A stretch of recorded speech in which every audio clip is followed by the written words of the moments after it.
पड़ी, आपने 10 सालों तक वहां का संचालन किया और एक पूरा रोल मॉडल उन्होंने दिया, और जिस तरीके से शिक्षा का मॉडल उन्होंने दिया, जिस तरीके से प्रदूषण दूर करने का मॉडल दिया, ये मैंने तमाम दुश्वारियों के बावजूद भी अभी अभी ये शिवाजी साहब ने आय का पूरा लोखा जोखा दिया, और जितना रेवेन्यू कलेक्ट करके आम आदमी पार्टी वहां पर इकट्ठा कर दी थी, उसको भी उसे खर्च नहीं करने दिया गया वहां, और उसका सारा ठिकरा इसके ऊपर फोड़ा जा रहा है कि आम आदमी पार्टी ने, केजरीवाल की सरकार ने तो वहां कुछ काम ही अपना किया ही नहीं है। और जैसे ही भारतीय जनता पार्टी की सरकार आई है, एकदम से क्रांति हो गई है, सारी नदियां साफ होना शुरू हो गई हैं, सारा वायुमंडल साफ होना शुरू हो गया है, और तमाम रोजगार के साधन मुहैया कर दिए गए। तो आप इन सारे संदर्भों में आप ये जो बजट पेश हुआ है, आप उसको किस तरीके से देखते हैं, रवि पांडे जी? सबसे पहले इस पैनल में जितने भी हमारे अभिभावक उपस्थित हैं, सभी को मेरा प्रणाम, और काफी वरिष्ठ लोग हैं इस पैनल में, तो जाहिर सी बात है कि थोड़ी सी हिचक भी हो रही है। देखिए, एक कहावत है कि पूत के पांव पालने में ही नजर आ जाते हैं, और जिस तरीके से दिल्ली की रेखा गुप्ता जी की सरकार ने ये बजट पेश किया, इसने स्पष्ट कर दिया कि दिल्ली में भारतीय जनता पार्टी की नीति और नियत पूर्व में जो अरविंद केजरीवाल जी की सरकार थी, उस सरकार के शिक्षा और स्वास्थ्य के मॉडल को कुचलने का है। 1 लाख करोड़ का तो आपने बजट पेश कर दिया, लेकिन उस बजट का आधार क्या है? उस बजट की आधारशिला क्या है? आपने बिना इकोनॉमिक सर्वे का बजट पेश कर दिया और कह दिया कि 1 लाख करोड़ है। तो बजट तो केवल पेन और पेपर पर लिखे जाने वाले कुछ आंकड़े तो होते नहीं है। इकोनॉमिक सर्वे किसी भी बजट की आधारशिला होती है, जिसके माध्यम से ये पता चलता है कि उस राज्य का आय क्या है, उस राज्य का व्यय क्या है, उस राज्य के प्रति व्यक्ति आय क्या है, उस राज्य की स्थिति क्या है, उस राज्य की परिस्थिति क्या है, और इन तमाम चीजों के बाद इस तरीके का संचालन किया जाता है। लेकिन जब से दिल्ली विधानसभा बनी है, मुझे लगता है कि ऐसा पहली बार हो रहा है कि बिना आर्थिक सर्वेक्षण के, बिना इकोनॉमिक सर्वे के दिल्ली की सरकार ने बजट पेश कर दिया। चलिए, आपने बजट पेश कर दिया, आपने कह दिया कि 1 लाख करोड़ है, इसका आधार आपने नहीं बताया। आपने जो पिछली सरकार ने काम किया था शिक्षा के ऊपर, जो 25% का बजट था, आपने सीधे उसको घटा दिया। जो स्वास्थ्य का मॉडल था, 16% का बजट था दिल्ली सरकार का, आपने सीधे उसको घटा दिया। जो दिल्ली के एमसीडी का आम आदमी पार्टी की सरकार ने कुल बजट की 11% का बजट दिया, आपने सीधे उसको 60% कर दिया। तो ये जो नीति और नियति भारतीय जनता पार्टी की दिखा रही है कि किस तरीके से ये लोग दिल्ली में अरविंद केजरीवाल जी के और आम आदमी पार्टी के द्वारा किए गए कार्यों को कुचलने की साजिश रच रहे हैं। दूसरी बात सर, आपने सीधे 76,000 करोड़ के बजट को 1 लाख करोड़ कैसे पहुंचा दिया? क्या आपकी मंशा दिल्ली में अरविंद केजरीवाल जी के द्वारा संचालित की गई तमाम फ्री की सुविधाओं को बंद करने की है? क्या आपकी मंशा दिल्ली की जनता पर प्रत्यक्ष अप्रत्यक्ष स्तर पर कर लगाने की है? क्या आप दिल्ली की जनता को महंगाई से लूट करके ये पैसे लेकर के आएंगे? किसी भी प्रकार की इसमें व्याख्या दिल्ली की सरकार ने नहीं किया, जो इनकी मंशा पर बहुत बड़ा प्रश्न है। और जिस तरीके से पूरे देश में भारतीय जनता पार्टी की सूट बूट लूट और झूठ की बुनियाद पर पूरे देश में सरकार चल रही है, उसकी आधारशिला दिल्ली में भी रेखा गुप्ता जी की सरकार ने रख दिया। जिस तरीके से इन लोगों ने पहले डबल इंजन कह के दिल्ली में दुष्प्रचार किया, ये जब डबल इंजन कहते हैं तो हमें डेड इंजन सुनाई देता है सर। तो डबल इंजन की परिकल्पना इस देश के संघीय ढांचे पर बहुत बड़ा प्रहार है कि जिस राज्य में आपकी सरकार नहीं होगी, आप उस राज्य को नहीं चलने देंगे। जिस राज्य में क्षेत्रीय दल की या किसी अन्य दल की सरकार होगी, आप उसको कुचलने का काम करेंगे, और जिस राज्य में आपकी डेड इंजन की सरकार होगी, तभी आप उस राज्य को काम करने देंगे। तो एक बहुत बड़ा प्रश्न है। दिल्ली की जनता अपने आप को ठगी हुई महसूस कर रही है, पहले इस बजट के माध्यम से। दूसरी बात सर, यमुना सफाई की जिस तरीके से लोग 500 करोड़ का प्रावधान लेकर के आए हैं, आपने अभी सुना होगा कि दिल्ली के यमुना के वासुदेव घाट पर प्रवेश शुल्क लगाया गया है। आज तक दिल्ली में कभी ऐसा नहीं हुआ था कि किसी भी यमुना के घाट पर जाने के लिए आपको कोई प्रवेश शुल्क देना पड़े। इसके बाद आपने तमाम डीडीए के फ्लैट्स, डीडीए के पार्कों, जो बुजुर्ग रोज वहां जाकर के बैठते थे, आपने उनके लिए प्रवेश शुल्क का प्रावधान कर दिया। तो कहीं ना कहीं बीजेपी ने पूरी तरीके से दिल्ली की जनता को लूटने के लिए, दिल्ली की जनता के भावनाओं के साथ खिलवाड़ करने का मन बना लिया है। तो दिल्ली की जनता अपने आप को निश्चित तौर पर ठगी हुई महसूस कर रही है।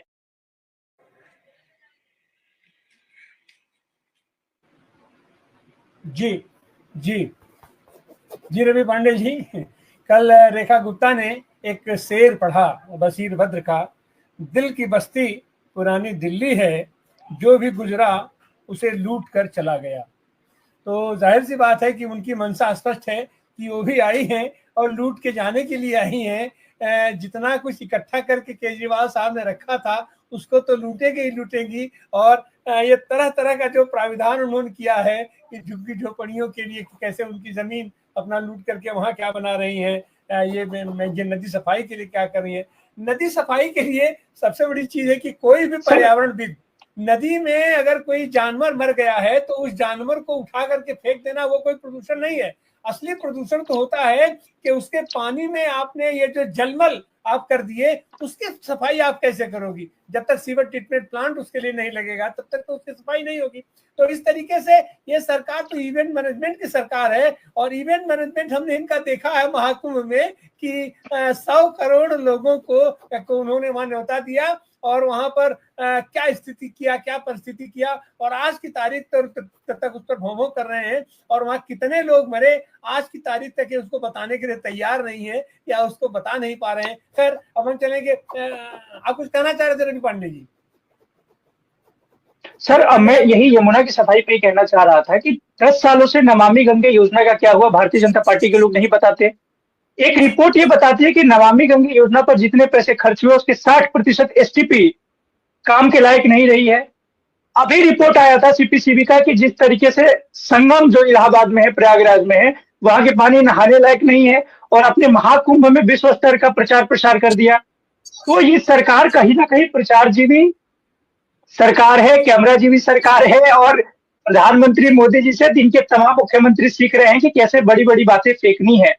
आज इस देश के अंदर ये हालत हो गया है कि प्रधानमंत्री जी फेंकते हैं, बेचारे भक्त लपेटते हैं, और इनके फेंकने और लपेटने के बीच का अंतर, इनके बीच का संबंध इस देश की मीडिया स्थापित कर रही है। तो कहीं ना कहीं इस देश के पत्रकारिता पर भी सर बहुत बड़ा प्रश्न है कि चौथा स्तंभ जो इस देश के लोकतंत्र के लिए सबसे महत्वपूर्ण है वो किस दिशा में जा रहा है। नहीं नहीं नहीं जी रवि पांडे जी, ना अपना दिल्ली का तो जो हो रहा है, गंगा पुत्र और गंगा माँ ने जिसे बुलाया था उन्होंने माँ कह के, और इतने पैसे उस पर खर्च किए गए गंगा पर। और इनकी एक उमा भारती थी, उन्होंने तो अपना कहा था कि मैं साफ नहीं करूंगी तो मैं इसी में जल समाधि ले लूंगी। और वहीं बनारस जहां से मोदी जी आते हैं, बनारस में गंगा एकदम खत्म हो जाती, वहां तो सीधे सीधे 80 नाला और वरुणा नदी का पानी मिला करके वही वहां पर वरुणा आता है, अपना गंगा हो जाती है। और उसी का पानी साफ करके किसी किसी तरीके से बनारस के लोगों को पीने के लिए दे दिया जाता है। और वह भी 1-2 महीने के बाद वो भी पानी भी सूख जाता है। खैर अब वो तो उनकी और अपना स्थिति, लेकिन अभी तो फिलहाल हम देख रहे हैं कि दिल्ली जो मोदी जी की नाक के नीचे है, शाह की नाक के नीचे है, और इतने दिनों के बाद, इतनी तपस्या के बाद उन लोगों ने एन केन प्रकारेण वहां पर सत्ता हासिल कर ही लिया, कब्जा कर ही लिया। तो उनकी इस बजट की क्या स्थिति है, हम चलेंगे सलीम जी। उम्र में तो बहुत कम दिखाई पड़ रहे हैं, लेकिन आम आदमी पार्टी की यही क्वालिटी है कि वो नए नए बच्चों को, नए नए लोगों को प्रमोट करती है और वो उत्साह के साथ काम करते हैं। तो जाहिर सी बात है कि केजरीवाल ने एक मॉडल तो दिल्ली को बनाया, और खास करके जो उनका मॉडल, एजुकेशन का मॉडल उन्होंने दिया, स्वास्थ्य का मॉडल उन्होंने दिया। और ये प्रशासन तो उन्हें करने नहीं दिया गया कि क्योंकि प्रशासन तो उनके पास था नहीं। लेकिन यहाँ से तो उनका पैर उखाड़ दिया गया, जिस तरीके से कहा गया कि एक शराब का मामला लेकर के और उनके व्यक्तित्व को खंडित करने के लिए अरबों अरब रुपया भारतीय जनता पार्टी अपने व्यक्तित्व निर्माण से ज्यादा अपना खर्च करती है कि अपने अपोजिशन में अगर कोई व्यक्तित्व उभर रहा है तो उसको हम किस तरीके से खंडित करें। आम आदमी पार्टी के पास अभी एक प्रांत और बचा हुआ है, पंजाब।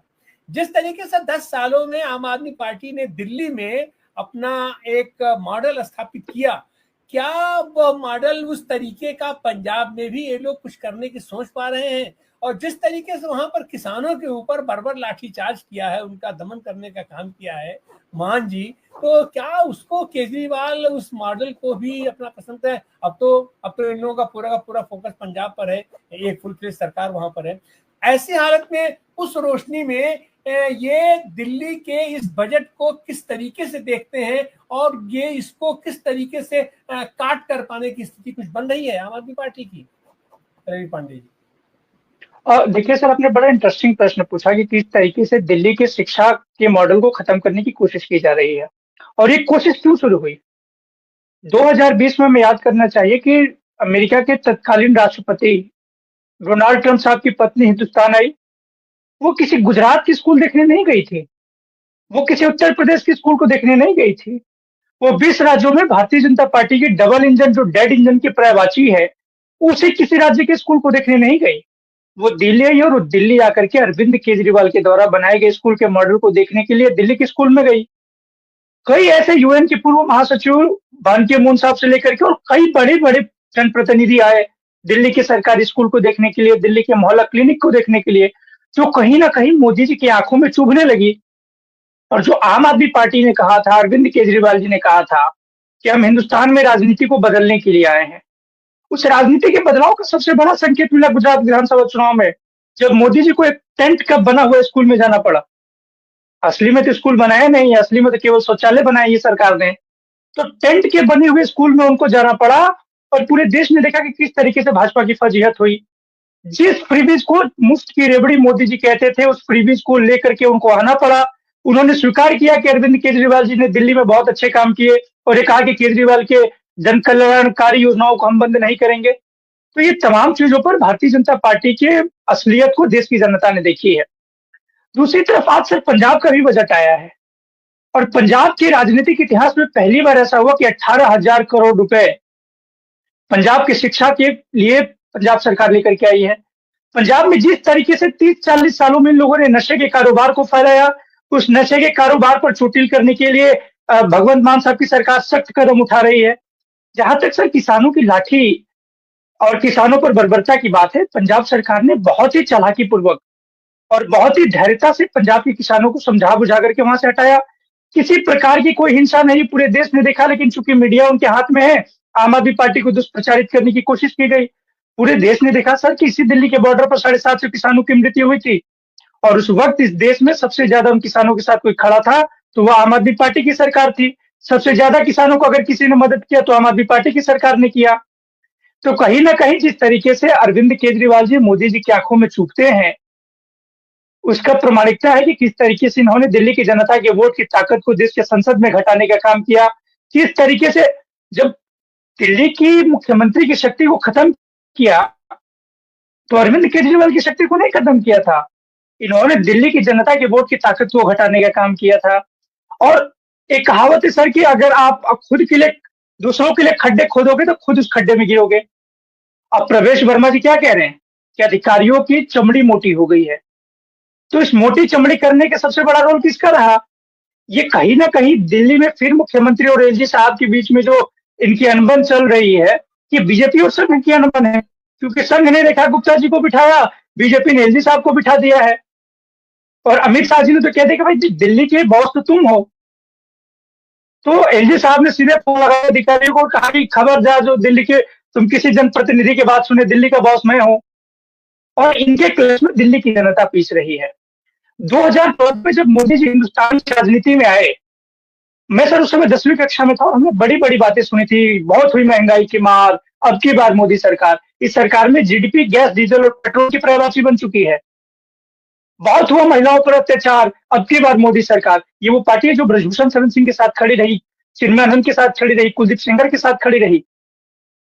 तो जब हिंदुस्तान के युवा 2014 में जाकर के पोलिंग स्टेशन पर बीजेपी के लिए वोट दिए तो उनको नहीं पता था, उन्होंने कमल के फूल पर बटन दबाया, उनको नहीं पता था कि ये सरकार फूल बनाने वाली है।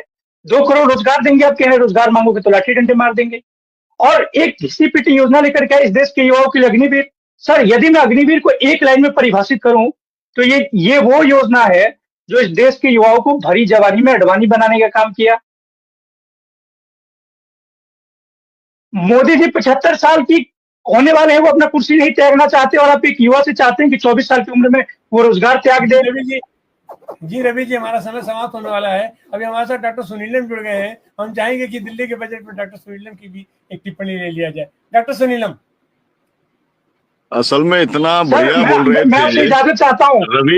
रवि पांडे जी इतना अच्छा बोल रहे थे कि उनका कंटिन्यू रहता तो अच्छा, लेकिन जो है मैं केवल इतना कहना चाह रहा हूं कि 1 लाख करोड़ का जो ये बजट है, इस बजट में जो एक दिशा होनी चाहिए, मतलब लोगों ने आम आदमी पार्टी को जो लाया था, उसने शिक्षा को लेकर के, स्वास्थ्य को लेकर के, पीने के पानी को लेकर के काम किया। किसी को पसंद आया नहीं आया, लेकिन उसकी चर्चा देश और दुनिया के अंदर हुई। सवाल यह है कि इस बजट के अंदर कोई भी इस तरीके का काम नहीं है जो कि दिल्ली वासियों के जीवन को बदलने की कोई भी क्षमता रखता हो। ये पहली बात है।